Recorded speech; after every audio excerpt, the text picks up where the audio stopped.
Juan 17, versos 1 al 5. La palabra de nuestro Dios dice: estas cosas habló Jesús, y levantando los ojos al cielo dijo: Padre, la hora ha llegado. Glorifica a tu Hijo, para que también tu Hijo te glorifique a ti. Como le has dado potestad sobre toda carne, para que dé vida eterna a todos los que le diste. Y esta es la vida eterna, que te conozcan a ti, el único Dios verdadero, y a Jesucristo, a quien has enviado. Yo te he glorificado en la tierra.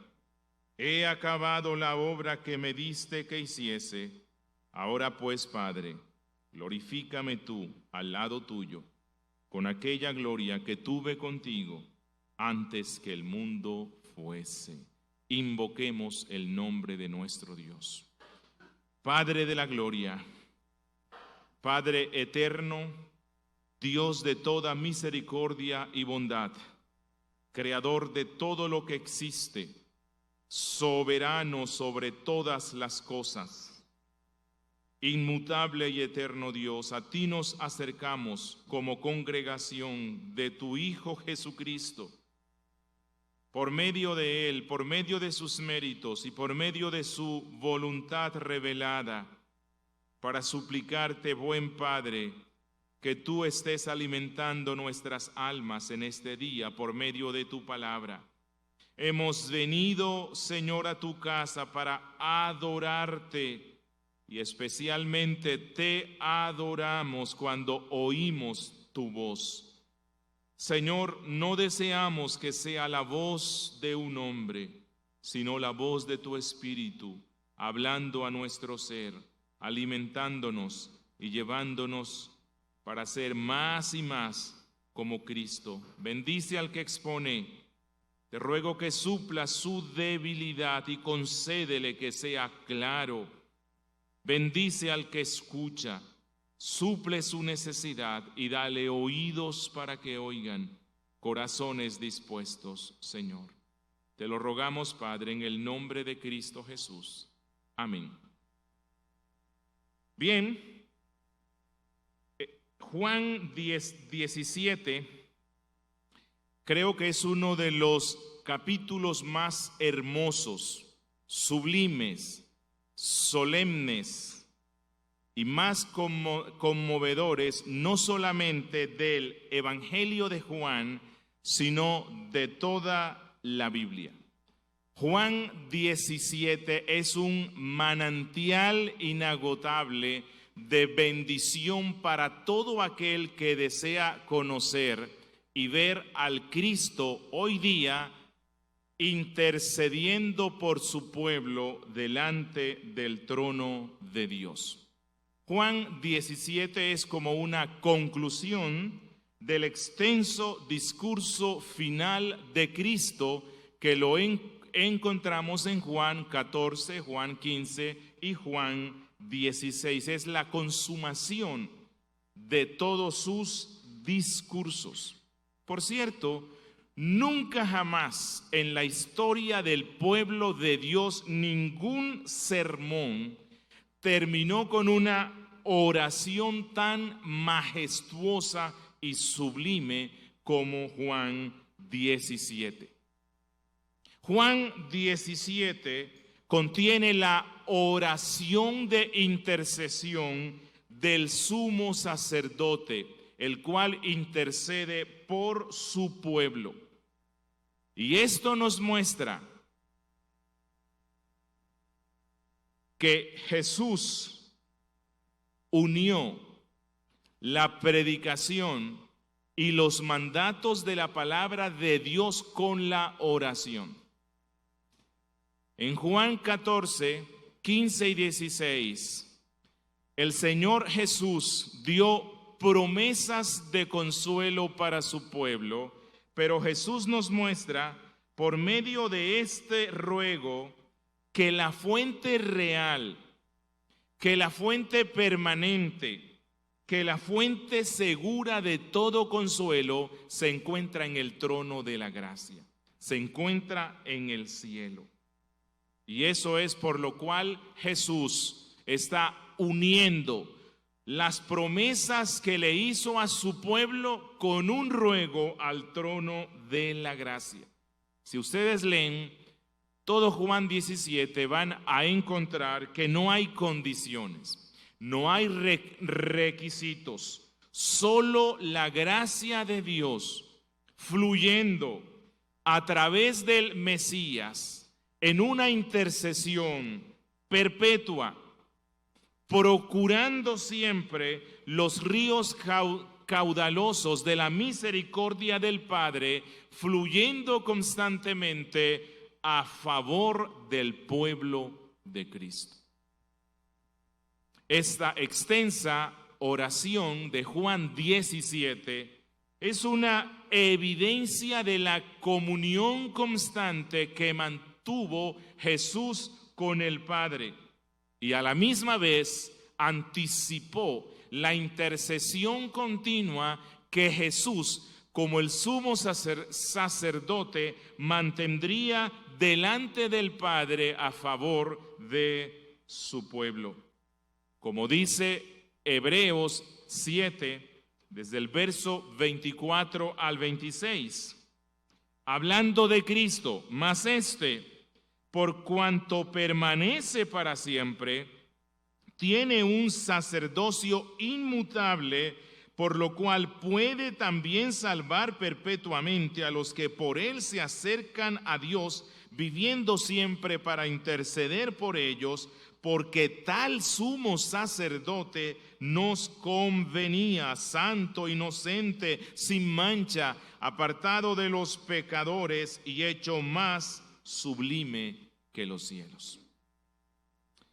Aunque Jesús mantuvo una vida de comunión con el Padre por medio de la oración, no se nos dejó un registro de estas constantes oraciones, sino se nos describe y se nos narra de una forma extensa y plena esta última oración que Jesús hizo por su pueblo antes de ir a la cruz. Bueno, al revisar esta oración solemne de Cristo es necesario hacer unas aclaraciones. Primero, la oración modelo para el cristiano no es la de Juan 17. ¿Cuál es la oración modelo para el pueblo de Dios? La oración que llamamos el Padre Nuestro. Esta es una oración, la de Juan 17, única, porque es el ruego de la segunda persona de la Trinidad dirigiéndose a la primera persona. Es el ruego del sumo sacerdote de la iglesia a Dios el Padre. Si ven, Juan 17 no contiene confesión de pecado, porque el Hijo de Dios nunca pecó. En Juan 17, la oración, Jesús declara que Él obedeció perfectamente la voluntad del Padre. Ningún cristiano jamás podrá orar así. No obstante, muchas de las cosas que Cristo pide aquí, los cristianos también debemos pedirlas. ¿Por qué?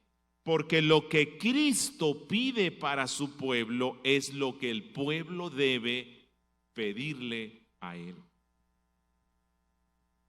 Bueno, en Juan 17, el tema central de este ruego del sumo sacerdote es especialmente por la misión que Él le ha dado a sus discípulos y especialmente que el cumplimiento de esta misión sea para la gloria del Padre. Para comprender bien este ruego de Cristo, vamos a fraccionarlo en tres aspectos que el mismo pasaje nos muestra. Verso 1 al 5, los ruegos de Cristo por sí mismo. Verso 6 al 19, los ruegos que Cristo está haciendo por los apóstoles. Y versos 20 al 26, el ruego que Cristo está haciendo por la Iglesia universal de todos los tiempos.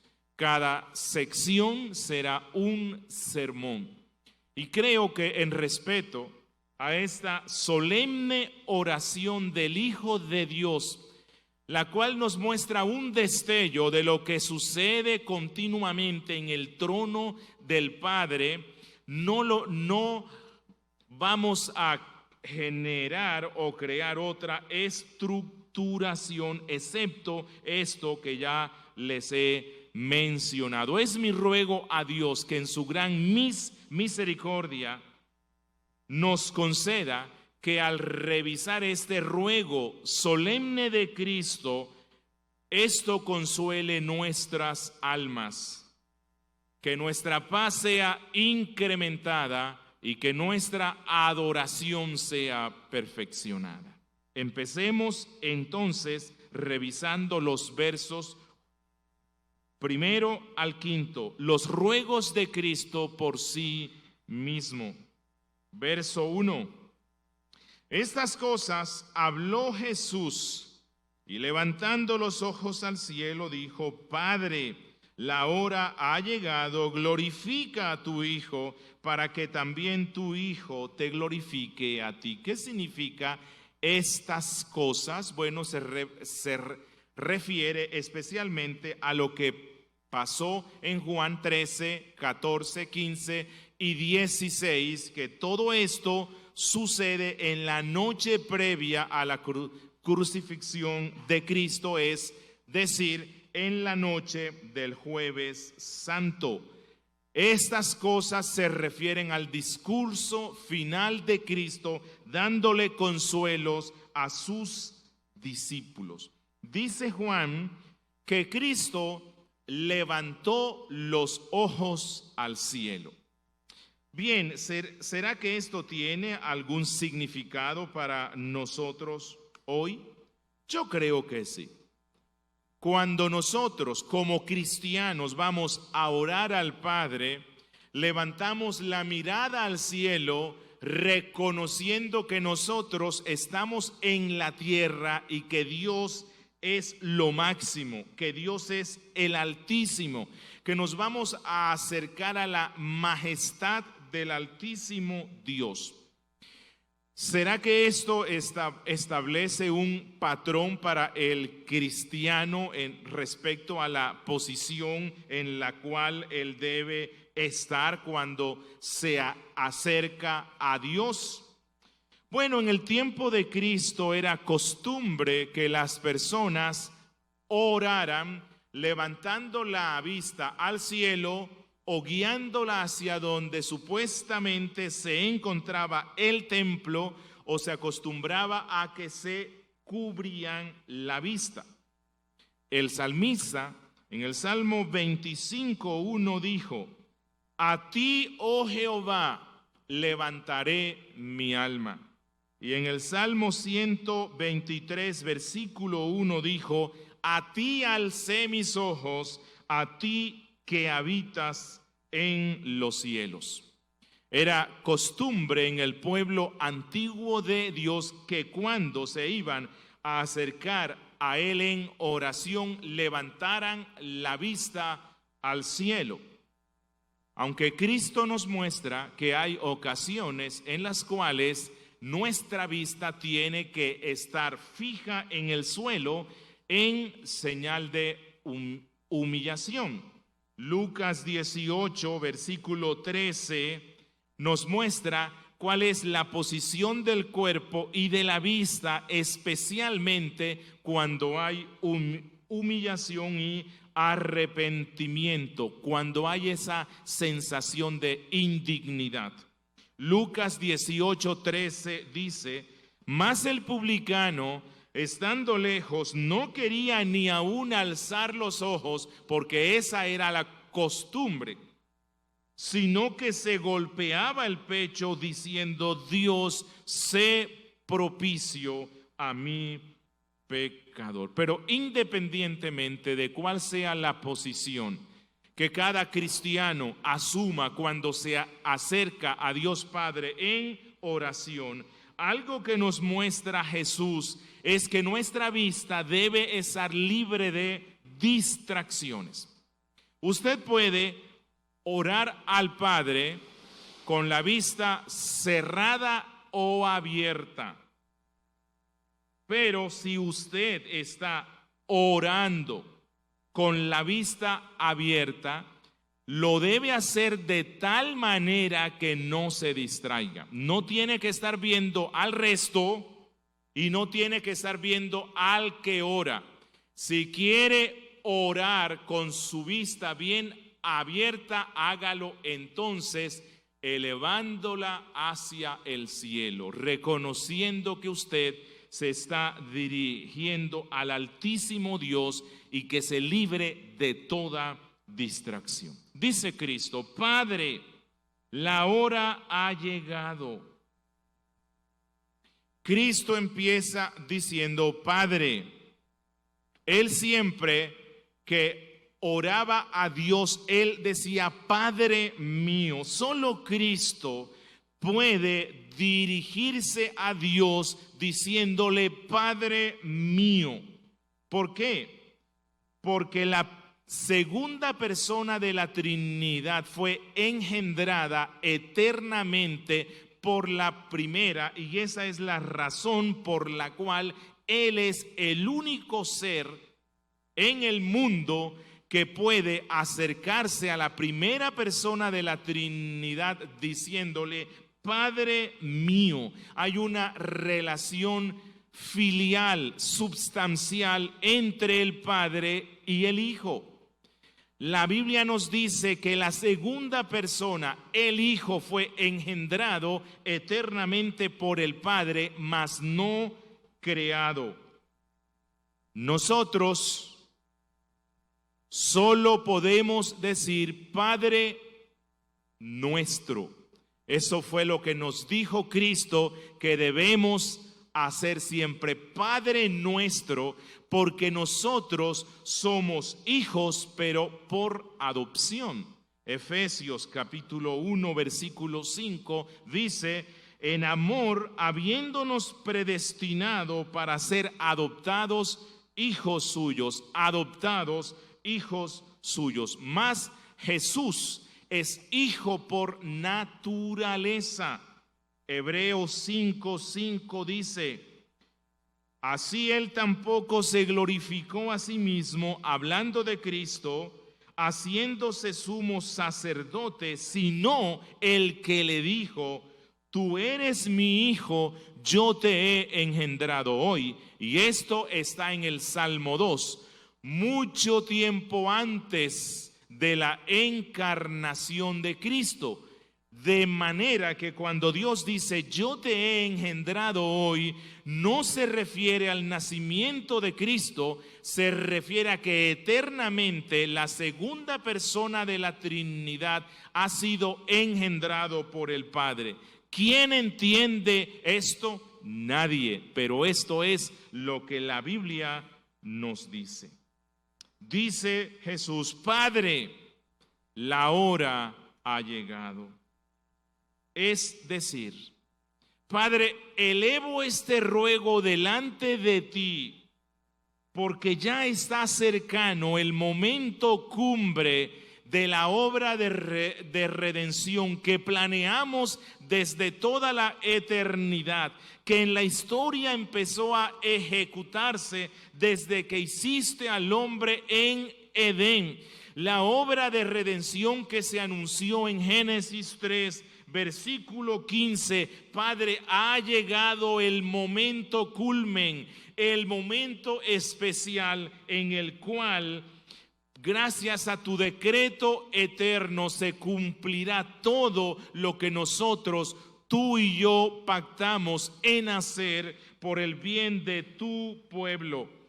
Voy a sufrir los horrores del infierno, los horrores de la cruz, porque ha llegado el momento. Jesús en muchas oportunidades dijo, la hora viene. Bueno, ahora dice, ya aquí está, la hora ha llegado. ¿A qué se refiere él con la hora? Bueno, se refiere a la cruz. Se refiere a la sepultura, se refiere a la resurrección, se refiere a la ascensión, se refiere a la coronación. Toda la obra de redención. Han pasado miles de años y ahora ha llegado la hora. Miles de años en los cuales Dios le prometió a Eva que la simiente de ella, un varón que vendría de esta mujer, aplastaría la cabeza de la serpiente. Miles de años luego de que Dios le dijo a Abraham que de su simiente vendría alguien que sería de bendición para las familias de toda la tierra. Miles de años luego de que Moisés dijo que Dios levantaría a un profeta como él, al cual todos debían escuchar. Miles de años después de que el salmista escribió el Salmo 22 hablando de los sufrimientos del Cristo. Los enemigos de él habían intentado apedrearlo muchas veces. Los líderes del templo habían intentado matarlo, pero no pudieron hasta que llegó la hora. Y por eso es que Jesús dice, Padre, la hora ha llegado. No fueron los enemigos, no fue el tiempo quien tomó la decisión de cuándo Él debía ir a la cruz, sino que Él mismo, con el Padre, en el consejo eterno de redención, decidieron de antemano el momento exacto en el cual iba a ir a la cruz. Y por eso Él dice, Padre, la hora ha llegado. Esta es la hora de crisis. Es la hora en la cual el Hijo del Hombre concluirá su labor en esta tierra, llevando a cabo el sacrificio expiatorio por el pecado de su pueblo. Ha llegado la hora de cumplir perfectamente todas las profecías, los tipos, las sombras, los símbolos. Ha llegado la hora del triunfo sobre el príncipe de este mundo. Ha llegado la hora de descartar a la antigua dispensación y empezar una nueva. Y dice Cristo, glorifica a tu Hijo, para que también tu Hijo te glorifique a ti. Es decir, Padre, concédeme que a través de mi obra de redención completa, muerte, resurrección, ascensión, coronación, yo sea glorificado y que a través de mi gloria tú también lo seas. Lo que él está suplicándole al Padre, y recuerden, Judas y la guardia del templo ya vienen caminando al jardín, lo van a arrestar.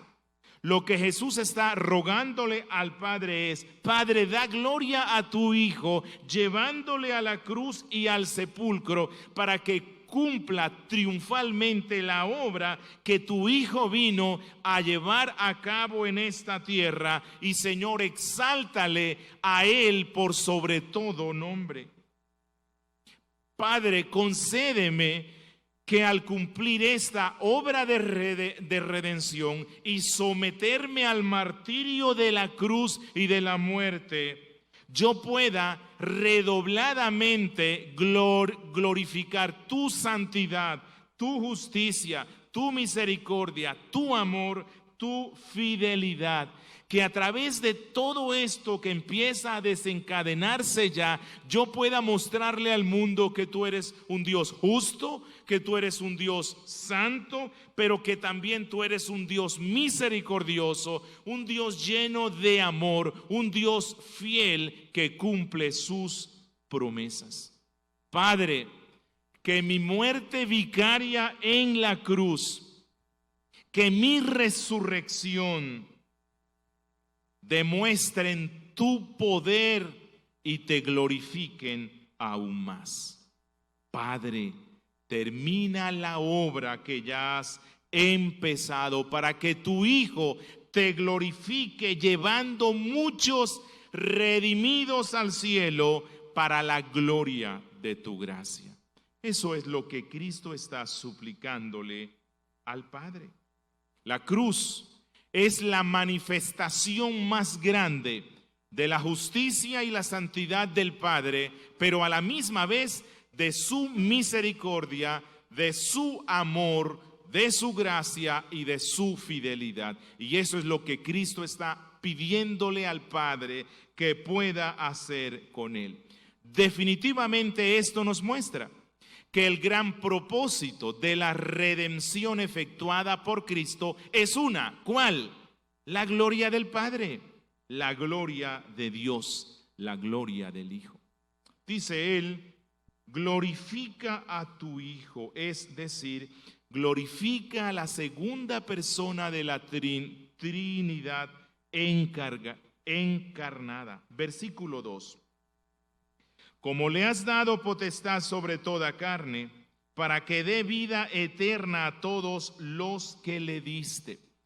En este ruego que él está presentando ante el Padre, lo que él dice: Padre, yo he recibido de ti, como resultado de este decreto eterno de redención, y como resultado de mi obra completa en la cruz, potestad sobre toda carne, es decir, autoridad sobre toda la raza humana. Por esa razón es que la muerte de Cristo es eficaz para salvar a muchos. Que Cristo murió por personas de toda lengua, de toda nación, de toda tribu, de todo pueblo, pero no solo esto, sino que él murió como el Rey del universo. Murió como el gobernante y representante federal de la raza humana. Como le has dado potestad sobre toda carne, para que dé vida eterna a todos los que le diste. Es decir, Jesús tiene las llaves del cielo en su mano. Jesús, luego de su resurrección, cuando dio la gran comisión a la iglesia, él dijo, Mateo 28:18, toda potestad me es dada en el cielo y en la tierra. Y eso es lo que él está diciéndole al Padre: tú me has dado potestad sobre toda carne. Esto no significa que Jesús murió por todos y cada uno de los hombres, porque entonces significaría que todos van a ser salvos. No, sino que Cristo luego dice, para que dé vida eterna, ¿a quiénes? ¿A todos? No, a todos los que le diste. ¿A qué se refiere Jesús con estos todos los que le diste? Hay que ir al Salmo capítulo 2. El Padre le dice al Hijo: pídeme y te daré por herencia las naciones y como posesión tuya los confines de la tierra. Esta no es una promesa de Dios para los cristianos, no, esta es una promesa de la primera persona de la Trinidad para la segunda. Es un salmo mesiánico y Jesús le pidió al Padre los que él quiso. Y estos que Cristo le pidió al Padre, el Padre se los dio. Y el Padre le dijo, tienes que ir a la cruz, tienes que morir por estos que yo te estoy dando, que son los que tú me has pedido. Puede que alguien esté preguntándose, ¿por qué el Padre no le dio a todos y cada uno de las personas a Cristo? La única respuesta que les puedo dar es porque ese fue el designio de su soberanísima y benignísima voluntad. Esto nos muestra que la expiación de Cristo es limitada, en el sentido de que no abarca a todos los hombres, sino solamente a aquellos a los cuales el Padre le dio.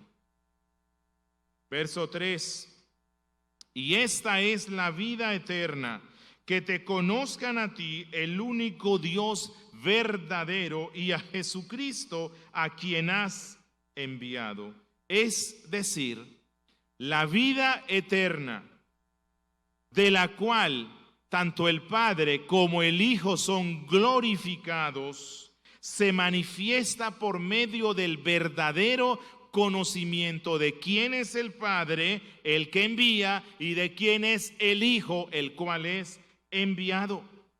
Este pasaje no define lo que es la vida eterna, sino que pone de relieve cómo se manifiesta la vida eterna, lo maravillosa que ella es, que la vida eterna se expresa al conocer al Padre, al conocer al camino que lleva al Padre. Es decir, no es simplemente un conocimiento racional o abstracto, no. Es un reconocimiento gozoso de la soberanía de Dios el Padre, eligiendo a los que Él quiere. Es una aceptación alegre del amor del Padre, quien nos da a su Hijo. Es una comunión íntima con el Padre por medio de su libro, la Biblia y la oración. Esta declaración en el ruego de Cristo pone al cristianismo por encima de todas las religiones del mundo, las cuales son meramente experimentales, rituales. Cristo está mostrándonos que la fe en el cristianismo no es una religión de simplemente sentir algo o hacer algo, sino de creer algo. Y para que se pueda creer esto, se necesita conocer. El cristianismo es la fe de las revelaciones que vienen del cielo por medio de Cristo, por medio de la Biblia. Revelación que llega a la mente y transforma el corazón. Jesús dice, para que te conozcan a ti, el único Dios verdadero, es decir, Cristo contrasta a su Padre con los dioses falsos, con las imaginaciones de los hombres, con las imaginaciones de los judíos, los cuales pretendieron continuar adorando a un Dios que para ellos no se había revelado por medio de su Hijo. Cuando Cristo dice, y a ti el único Dios verdadero, está diciéndole, judíos, si ustedes no adoran al Padre a través de la revelación que yo traje, entonces no adoran al Padre absolutamente, porque solo se puede conocer al Padre por medio de mi persona. Solo los cristianos adoramos al verdadero Dios, porque lo hacemos por medio de Cristo. Ninguna otra religión en el mundo, y escuchen esto, ni siquiera el judaísmo adora a Dios, porque no conocen ni adoran a Cristo, quien es su revelación plena, completa y final. Pero quiero que observen algo más. Cuando Cristo dice, Padre, Yo quiero que te conozcan a ti y conozcan a Jesucristo a quien has enviado. Jesús está poniéndose al mismo nivel del Padre. Y esas declaraciones solo pueden ser dadas por alguien que es Dios y hombre a la vez. Cuando Jesús le pide al Padre que el Padre sea glorificado y que el Hijo sea glorificado igualmente como el Padre, Jesús está diciendo categóricamente: porque yo también soy Dios de Dios, soy digno de toda adoración. Pregunto, ¿qué ángel pudo decir o exclamar o pedirle a Dios semejante cosa? ¿Qué profeta dijo esto? ¿Qué patriarca pudo decir esto? ¿Qué apóstol pudo decir esto? ¿Quién reclamó tener potestad sobre todas las cosas que existen, sino únicamente Dios? Por lo tanto, Jesús está presentándose aquí como Dios. Versículo 4. Yo te he glorificado en la tierra. He acabado la obra que me diste que hiciese. Es decir, el Hijo glorificó al Padre porque cumplió perfectamente la voluntad del Padre. Juan capítulo 4, versículo 34 nos dice que el Hijo se deleitaba en hacer la voluntad del Padre. El Hijo cumplió perfectamente la misión recibida del Padre. El Hijo glorificó al Padre haciendo los milagros que el Padre le dijo que hiciera. El Hijo glorificó al Padre porque Él enseñó las enseñanzas del Padre llenos de gracia y verdad. El Hijo glorificó al Padre por medio de su vida santa y ahora lo glorificará aún más por medio de su cruz, por medio de su sepultura, por medio de su resurrección, por medio de su ascensión, por medio de su glorificación y por medio del envío del Espíritu Santo en Pentecostés. Jesús aún no había ido a la cruz. En un rato sí, pero Él habla como si esto ya se hubiese efectuado, porque Él estaba sujeto al decreto, al designio eterno del Padre, y Él estaba seguro que nada en este mundo impediría que Él fuera a la cruz del Calvario y que Él diera su vida por los pecadores. Y Jesús dice: glorifícame, oh Dios, contigo. Glorifícame, oh Padre. Este pueblo que se llama el pueblo tuyo no me ha glorificado, antes me ha aborrecido. Quisieron lo malo para conmigo. Dentro de un momento me van a escupir, me van a despreciar, me pondrán una corona de espinas, pero tú, oh Padre, tú sí me glorificarás. Este pueblo no le dio gloria al Padre porque no quisieron ni conocer ni hacer la voluntad de Él. Y Jesús dice: yo sí, oh Padre, he cumplido perfectamente tu voluntad. El primer Adán no cumplió con la voluntad de Dios. El resultado fue que a través de él se introdujo la muerte, el caos y la maldición en la tierra. Pero el segundo Adán no dejó de hacer absolutamente nada de lo que Dios el Padre le mandó. Por lo tanto, a través de él, la vida entró al mundo. Los cristianos, hermanos, contamos con un mediador que completó la obra. Contamos con un mediador que hizo todo lo que el Padre determinó para que usted y yo fuésemos salvos. Esa es la razón por la cual estamos seguros de la salvación que tenemos únicamente por medio de Cristo.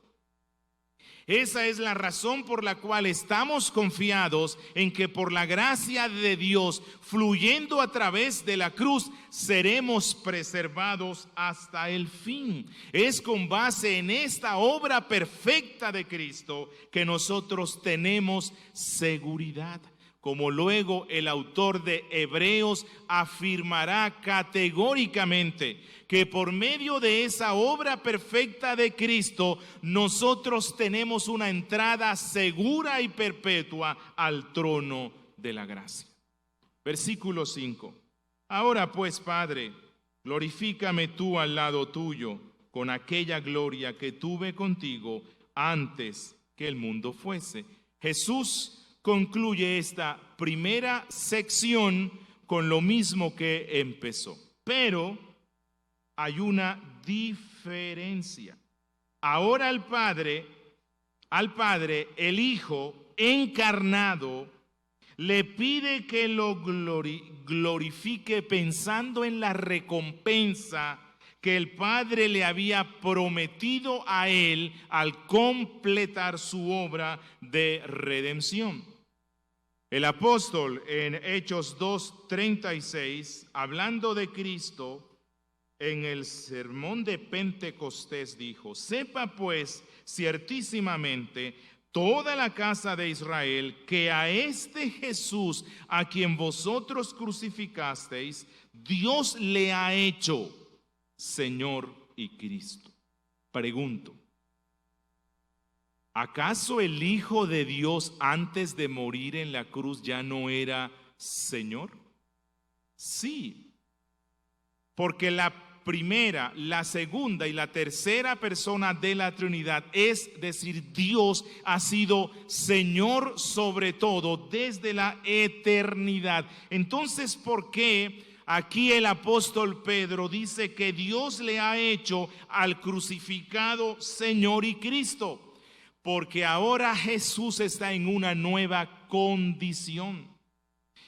Ahora Él es la segunda persona de la Trinidad encarnada. Y esta segunda persona de la Trinidad encarnada, el Padre le prometió una recompensa especial al completar su obra de redención. Y eso es lo que Cristo está pidiéndole al Padre. Padre, yo me humillé a mí mismo, me despojé a mí mismo de mi gloria, haciéndome hombre, y estuve dispuesto a morir en la cruz en cumplimiento a este pacto que hice contigo. Por lo tanto, oh buen Padre, ya anhelo regresar a mi casa. Señor, Padre, estoy aún en este estado de humillación. Y recuerdo la gloria que compartía contigo en la eternidad y cómo eso me deleitaba. Padre, yo soy el varón de dolores, pero ahora anhelo volver a tener lo que había dejado voluntariamente y que tú me prometiste si cumplía con toda mi obra. Padre, concédeme regresar a ese estado de gloria sin mezcla de aflicción alguna. Esto es lo que dijo Pablo, y ya voy a finalizar en Filipenses capítulo 2, versículos 6 al 11.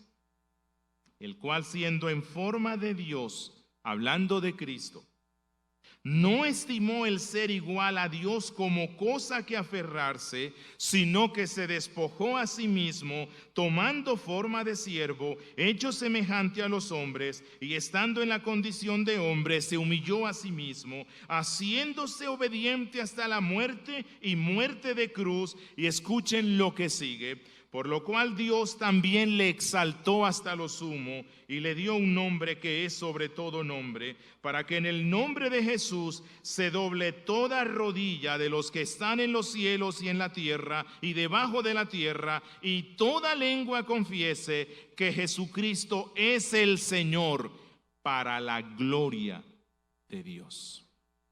Deseo terminar con unas aplicaciones. En la introducción dije que las cosas que Cristo pidió son las cosas que su pueblo debe pedir, siguiendo ese principio, la primera aplicación que debe extraer uno de esta parte inicial de esta oración sumo sacerdotal de Cristo es que una de las primeras peticiones que los cristianos deben elevar al cielo es que nuestras vidas, que por medio de nuestras vidas, la gloria de Cristo y la gloria del Padre sean magnificadas.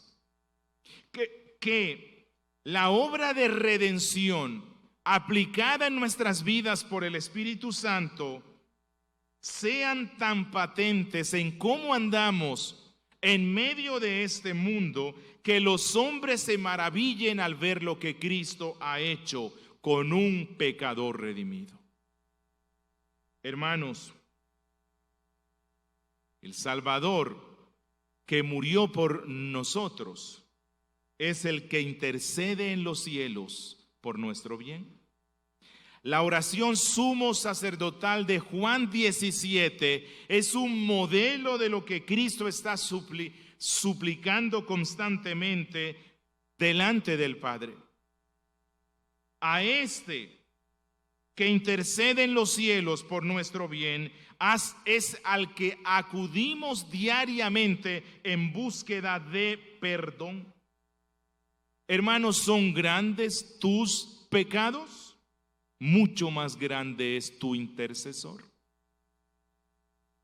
Tú sabes que has sido un gran pecador y un pecador grande necesita un Salvador muy grande. Y este es el Cristo que está rogando aquí delante del Padre, un Salvador divino. Hermano, regocíjate en Cristo. Descansa en Cristo confiadamente. Cristo tiene toda potestad y puede salvar perpetuamente porque Él es Dios. Apreciado predicador, en esta oración de Cristo aprendemos que nuestros sermones, que nuestras predicaciones no sirven de nada si no van acompañadas de oraciones, de ruegos, para que la gloria del Padre y la gloria del Hijo sea magnificada poderosamente. Amado predicador, baña tus predicaciones con oraciones privadas, previas y después de cada exposición.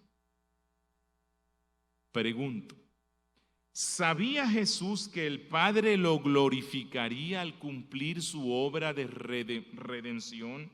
¿Sabía Jesús que Él regresaría al seno del Padre y que sería glorificado con el Padre luego de ir a la cruz? Claro que sí. Eso fue lo que ellos acordaron en el Consejo Eterno de Redención. Entonces, pensemos, si Jesús sabía esto, ¿por qué ahora le ruega al Padre que cumpla esto? Si Él sabía que el Padre es fiel y que el Padre iba a cumplir eso, y Él sabía que esto iba a ser así, ¿por qué Jesús convierte esto en una oración? Esto nos muestra una vez más que Dios ha unido sus promesas con nuestros ruegos. Que Dios ha unido sus promesas con nuestras oraciones. Pregunto, ¿vendrán todos los elegidos a la salvación? Claro que sí. ¿Debemos orar por la conversión entonces de estos hombres? Claro que sí. ¿Debemos predicarles el evangelio? Claro que sí. ¿Ha prometido Dios perdonar todos nuestros pecados y darnos seguridad eterna de nuestra salvación? Claro que sí. Entonces, ¿debemos confesar nuestros pecados y arrepentirnos en la medida que los vamos cometiendo? Claro que sí. ¿Debemos trabajar en nuestra salvación con temor y temblor? Claro que sí. Que nunca se nos olvide esto.